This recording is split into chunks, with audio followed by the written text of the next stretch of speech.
Սելի Սլոկումը, ով էլի շատ հայտնի հենց ֆեմինիստ մարդաբան է, առաջ է քաշում մի շատ թվացյալ պարզ, բայց իրականում շատ կարևոր հարց. լավ, իսկ ինչ էին անում կանայք։ Եթե տղամարդիկ որսորդներ էին ու զարգացնում էին ողջ մարդկությունը, ինչով էին զբաղվում կանայք։ Ու այդ նույն թեզի համաձայն կանայք այդ ժամանակ զբաղվում էին հավաքչությամբ։ Եվ Սալին շատ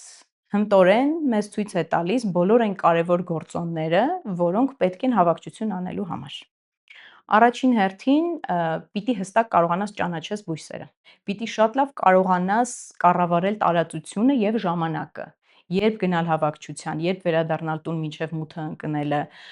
ինչ տարածքում անել այդ հավաքչությունը եւ հետո չմոլորվել ու կարողանալ հետ վերադառնալ տուն։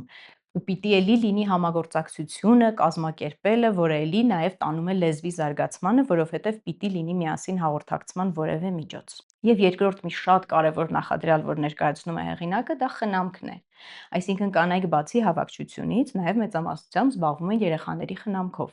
որը նույնպես էլի պահանջում էր հստակ ժամանակի, տարածության կառավարում, համագործակցություն, որովհետև այս երկու կարևոր գործառույթները անում էին միառժամանակ, թե հավաքչությունը, թե նաև երեխաների խնամքը։ Հետևաբար այստեղ նույնիսկ կարևորության ոչ թե մրցակցության հարց էր, այլ պետք էր հասկանալ, որ առհասարակ մարդկության զարգացման համար նույնքան դեր են ունեցել տղամարդ որսորդները, ինչքան որ հավաքչությամբ զբաղվող կանայք, որովհետև իրենք էլ